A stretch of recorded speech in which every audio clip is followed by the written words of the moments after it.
Good morning, Sentinels. This is the third edition of the Sentinel Spotlight. I'm Cooper Effing. And I'm Andrew Farrig. Many videos were made throughout the third quarter which highlight local events and our very own staff.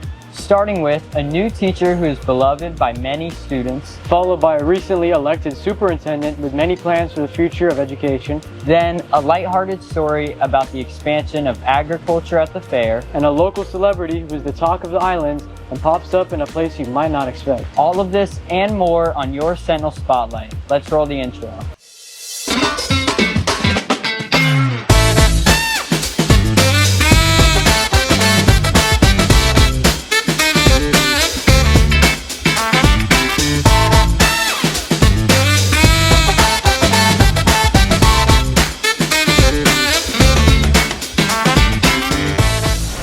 For the first video of the Spotlight, we wanted to introduce you to someone who's new to ECS but has become a familiar face around campus. And with Teacher Appreciation coming up, we wanted to show you a brand new teacher here at ECS who has a hefty background. Mr. Carlton is one of the new teachers on campus who has an interesting story to tell. This is his first year teaching at ECS and his first year teaching anywhere. Before he entered the world of education, Mr. Carlton had a different profession in a different state. Before I was a teacher, I was a police officer for 28 years. My ending rank was sergeant, so I was in charge of our entire shift. 12 years of that I was on the SWAT team, and another 10 years I was taught active shooter. And then before that I was in the United States Army. In April, Mr. Carlton became a grandfather and moved to Florida to be closer to his grandchild. I had enough years. You basically do anything over 20 years. You can retire up in Illinois. I became a grandfather in April, so we moved down here so I can be closer to my grandbaby and then start my second career. With this fresh start, he's taking on a new challenge, that being teaching high schoolers. The name of the oil produced in the integrated system. Although many other schools are looking for teachers in the area, Mr. Carlton chose here. ECS was the only place I wanted to apply for because I knew I wanted my children to go here. I came from a Christian, raised as a Christian in a Christian household, as well as going to a Christian school myself. And as well as my children went to a Christian school in Illinois. I knew it was basically imperative for them to get back in there just because the beliefs and the values that I believe are in a Christian school can definitely shape a person how they are. And I heard nothing but great things from ECS. Mr. Carlton brings life experience into his teaching and shares stories about working in law enforcement. It's kind of cool hearing his stories from when he was a cop in the military, so that's pretty cool. Life lessons, determination, really. Just hearing like where he's come from and what he's done in life is pretty cool all the time. So his passion is to help guide and mentor young students and prepare them for life after high school. I became a teacher just because I knew I wanted to be around teenagers. I believe most of my life I've spent either dealing with teenagers one way or another, influencing their life. I love being around them. I love coaching them. So this was just the next tendency for me is to go forward and hopefully be able to impart something that they can use down the road. Mr. Carlton's teaching career has just started, but his impact around campus can still be felt. Just keep doing what you're doing. The kids love you. For ECSN, this is Lauren Taylor. It was great to learn a little bit more about Mr. Carlton. Yeah, it was. Next up, Jordan checked in with the new Lee County Schools superintendent. Let's see how that went. I'm here at the Lee County School District building where history is being made. Dr. Denise Carlin is stepping into her new role as the first superintendent to be elected in 50 years, bringing new priorities and leadership to one of Florida's largest school districts. Thank God every day for the opportunity. I feel like I'm the luckiest gal in Lee County because I get to lead our school district. We have amazing staff members, amazing children, and families that are very supportive. Dr. Carlin's campaign focused on improving student achievement, safety, and addressing teacher shortages with a clear vision for success. I want us to be the best in the state of Florida. In the next year or two, I'll settle for being back in that top third, but I want that top slot. Her years of experience as a teacher, principal, and district leader have shaped her approach to leadership. Well, I feel like if you're going to be a superintendent, you have had to have your hands in it. Dr. Carlin's top priority is addressing the teacher shortage, with over 200 vacancies currently impacting the district.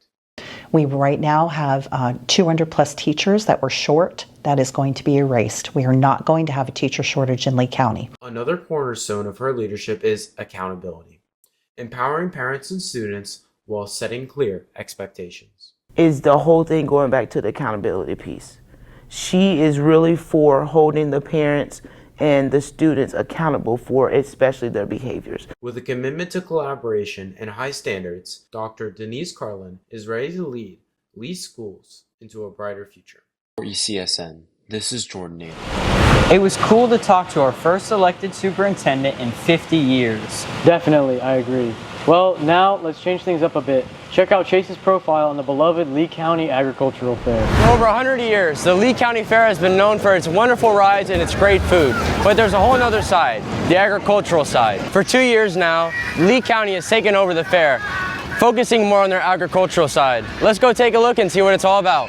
To start off, let's go ahead and show what everybody's favorite thing to do is, going to the petting zoo.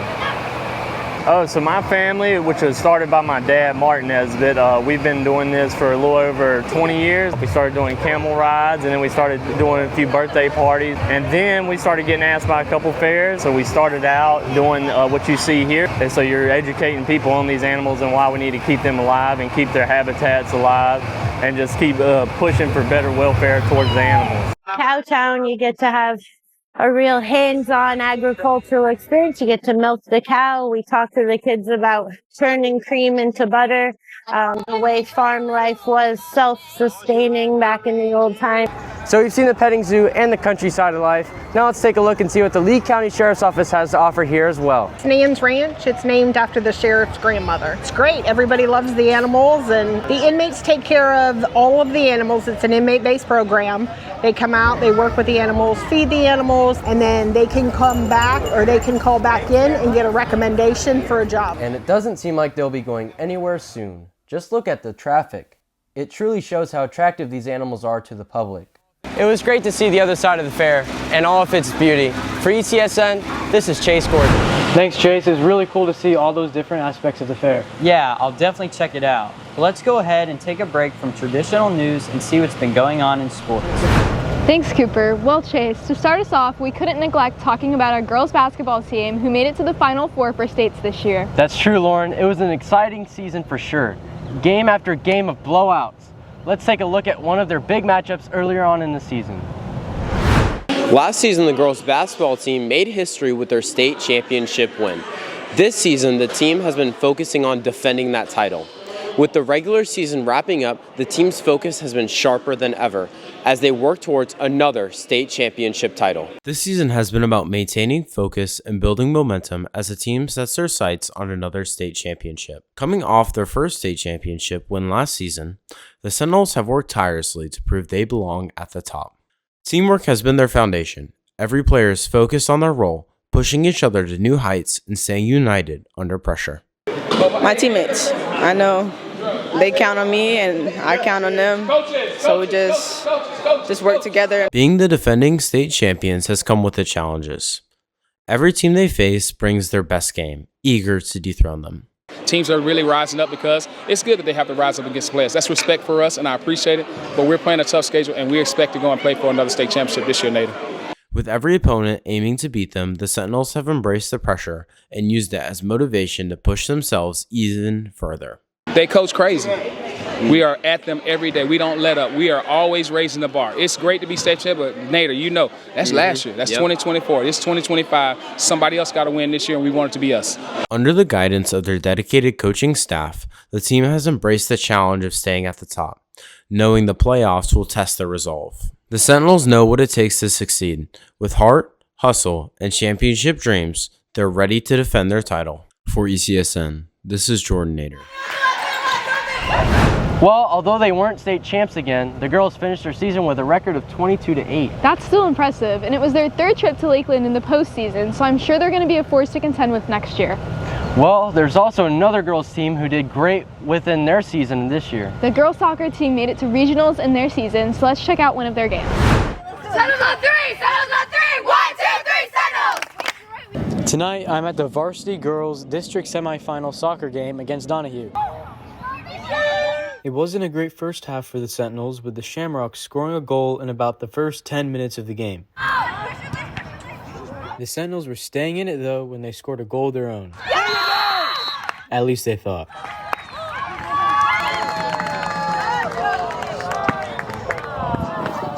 Well, I think that wasn't offsides. That was nonsense, like absolutely nonsense. No, I definitely think our momentum would have jumped up if he didn't call that one offside. Despite missing out on a point, the Sentinels still kept the pressure on by taking multiple shots at the opponent's goal.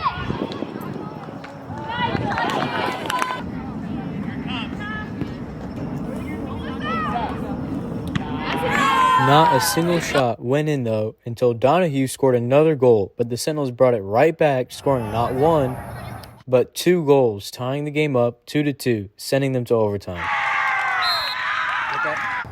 But in overtime, the Shamrocks didn't just score 1 goal, not 2, but 3 more goals, ending the game. I think in overtime we were all a little exhausted. I mean, playing 90 minutes does that to a person, but we were all a little frustrated and we weren't as connected as we should have been, but I think we all played pretty hard in our last 20 minutes. Emerson shares some attempted strategies they can work on. Mostly like when the outside wing crosses it, the person needs, or the other wing needs to come to the other side and finish it. Also, we need to play to the feet, so we need to open up and find the space.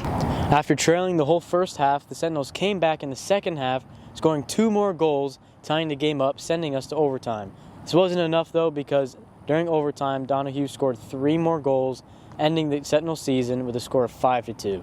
For ECSN, this is Andrew Fair. Although we didn't win, it was still a game to remember. They have a pretty young team, plus they only lost 2 seniors, and they have a large selection of juniors for next year. For years, it's been an ECS tradition to host an in-school basketball game. But this year, it's been a little challenging with the new school and all. Let's take a look and see the video that shows us what happened to get us to see it. Today, ECS bussed over all the high school students back to the Beacon campus to watch a basketball game of ECS versus IMG Academy. Will the Sentinels come out on top?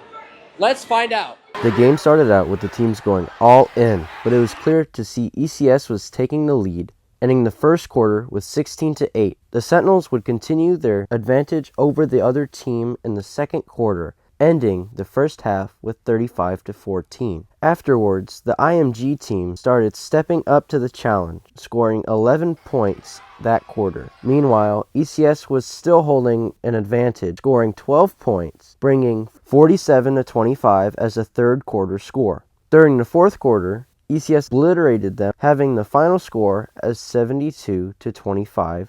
We had a great atmosphere in here. The students were awesome. Our guys played their best game of the season. Every guy scored. Everybody contributed, and including our whole student body. So it was an awesome night. The game was really, really good. I enjoyed watching it. It's a great game. All the fans that came out helped us a lot. The crowds, really. The crowd, the kids, the students, they're really loud. Helped us win the game. A lot of energy, which helped us win. Tonight, ECS came out on top against IMG Academy with a score of 72-25. Next up, they go to the Outdoor Academy over at Sarasota for their next game on Tuesday. Make sure to show up. For ECSN, this is Chase Gorton. Good video, Chase. Well, Chase, you know wrestling went to districts just a little bit ago? Yeah, and I know that they had a few that were breaking records this season. Well, let's take a look at one of their matches earlier on in the season. Our boys wrestling team has a match at Canterbury tonight. We have some strong leaders on the team who have just been wrestling for years. They are Derek Washington, who just earned his 100 career win, and Leland Farraherty and Joseph Conrad, who has also on their way to reaching this milestone later this season. Washington started wrestling since his freshman year to senior year. He's a skillful wrestler with 4 years experience. Because one part of wrestling is you do need a lot of mat time, and so that the experience does play a important role, but it's also like determination, multiple other things that play into it. After the match, Conrad, another senior, needs 5 more victories to achieve 100 wins, and Flaherty, who is just a sophomore, only has 3 more wins to go. This milestone is a really special goal for our wrestlers, including these 3 outstanding athletes. But I feel like it's a mark that you're an experienced and knowledgeable wrestler with some wisdom in the sport. Yeah, I think it's important. It's good for our team It's also good just like to prep for other tournaments. It was really exciting. I put in a lot of hard work to this sport over the past 4 years, so to finally have it pay off and get 100 wins, that's like a really big moment for me. Exciting. Coach Washington, the head wrestling coach, has been coaching for years on the team, so he might be the one who knows the most about the wrestlers' improvements and toughness. One of the biggest improvements I've seen in all three of these young men is just their mental toughness, dealing with tough situations, handling stress and adversity, and knowing how to persevere in that. And that's a skill that carries over into life. Since they have done a pretty good job so far, they plan just to stay the same for the rest of the season and upcoming home game. So I think I'll just stay disciplined, and that's how I'll prepare. I'm going to keep doing the same things that I've been doing. I'm going to keep my nose to the grindstone. I'm going to keep working. For ECSN, I'm Claire Xu. Great job, Claire. Those seniors are sure going to be missed. Now, getting caught up with spring sports, the baseball team has seen a resurgence this season and last year. That's true. With a refreshed dugout, new concession area, and new players, let's take a look and see the video that Sam made of ECS baseball going against Mariner. Today I'm here at the ECS Sentinel baseball game facing off against the Mariner Tritons. They are currently on a 5-game losing streak and looking to break that tonight. The game would start off with a Sentinels error, which Mariner would capitalize on with a double, giving them a 1-0 lead in the first inning. You're good. The Sentinels would start off the bottom of the first inning, creating some traffic on the bases, but unfortunately, they would not be able to capitalize. There you go. Then in the third, Mariner would hit back-to-back doubles.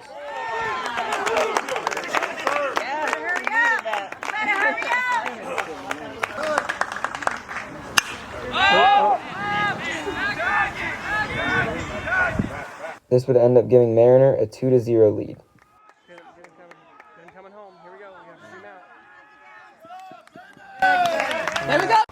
Then in the fourth inning, a single by Ryder Lutz for the Sentinels would cut the lead to 1.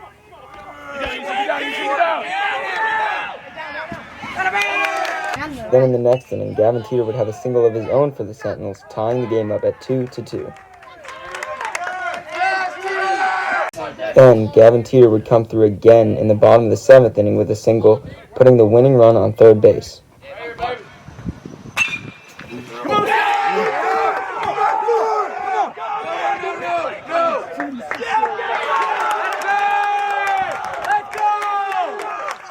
Then, a wild pitch getting past the Mariner catcher would score the winning run.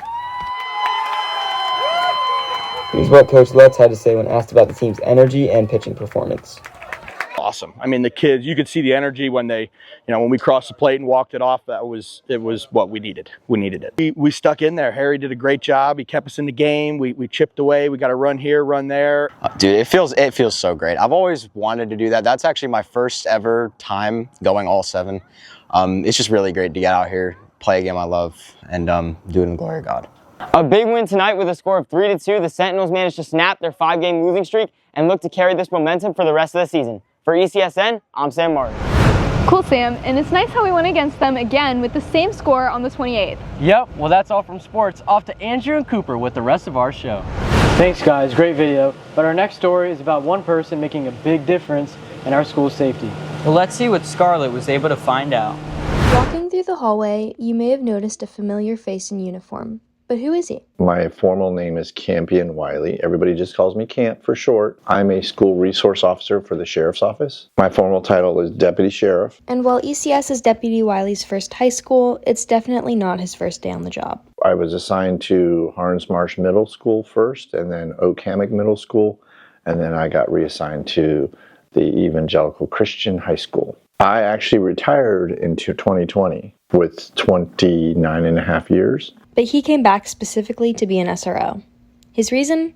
He loves keeping kids safe. The best part of the job is just being around you guys and seeing you guys interact with your teachers, how you interact with each other, listening to dreams and aspirations of kids, of young people. That's just rewarding. Inspired by the students' positive influence on himself, Deputy Wiley hopes to make a meaningful impact on their lives in return. I'm hoping that as time goes on, they see that I'm here for them, not here to throw handcuffs on people or get people in trouble. But Deputy Wiley isn't just here for the students, he's here for everyone. Mrs. Gibbs is my right-hand person. She's the dean. She's awesome. Deputy Wiley is definitely, we've become really good friends. He's very compassionate, very kind. He really loves the students. I know his heart is in it, and he's here for the right reasons. And I know that he really cares about the safety here, making sure everything is as it should be, and I'm thankful for him.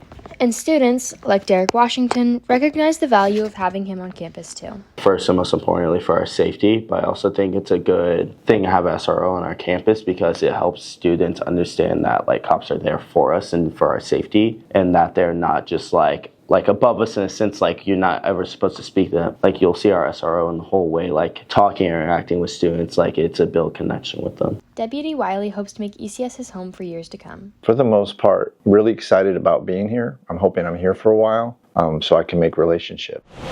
It's amazing how much work the SRO has put in to keep the school running in line. Really is. And this next story is about a little celebrity who makes a big impact on both tourists and locals alike.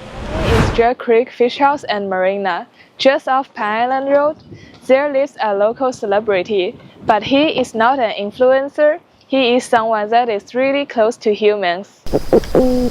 This lovely animal has an amiable attitude toward humans. Lots of visitors come here just to see him, but that is not the only thing that makes him unique. Well, I think it's the socialization. Everybody knows him. He's very friendly. He responds to you, and he doesn't seem like a wild dolphin, in my opinion. He's like super social, and he's cool, and he'll make noises and stuff. And I've never seen dolphins that social in the wild. He also like smiles at you almost. He like opens his mouth, and he's super like cute. You can almost touch him, and he just like comes up right to you. He received a special name Uno due to his lost fin. Well, some locals said that he lost a fin in an injury. Some also have different opinions. I think he's always had one fin. I always believed that it was a birth defect. I'll be honest, we actually call him Lefty, my family. He got the name Uno from the marina, but before we knew the marina named him Uno, we called him Lefties. Uno is not only a friend of humans, but he is also a little star who always keeps attracting customers for local business, including kayak rentals, restaurants, and of course fish houses. This amazing Bokelia dolphin brings attention and hearts of people on the island together. If you want to meet Uno, go to Jug Creek Marina and remember this. Know that if you pound on the pilings that he'll come to you. For ECSN, I'm Claire Xu. I bet Uno puts a smile on everybody's faces when they see him. He sure did for me. But we finish off this episode of the Spotlight. Our last spotlighted story is actually about an upcoming event here at ECS. So roll the video. With the spring musical coming up in just over 2 weeks, preparations are well underway. Actors are practicing their roles, lines, and songs.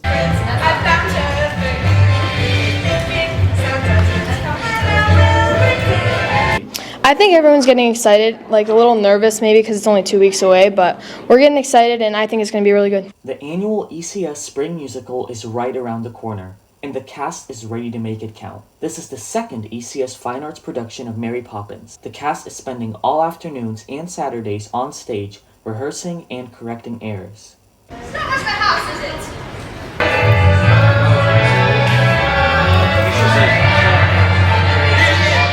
Andrew McNavage, who is a first-timer to ECS Spring Musicals, describes how he feels about his first performance, as well as the challenge he faces when rehearsing. I'm very nervous, but I am sure I can do this. I forget timing in the songs, that's about it. Tickets for Mary Poppins are already on sale, and the musical, just over 2 weeks away, is held on April 10th, 11th, and the 12th. So make sure you go show up and support the fellow ECS actors. For ECSN, this is Adam Corner. I'm so excited to see Mary Poppins. Well, I bet it'll be practically perfect in every way. Anyways, thank you for tuning in to the third quarter edition of The Spotlight. We hope you enjoyed the top stories of the last few months, and we can't wait to see you next time. See you soon.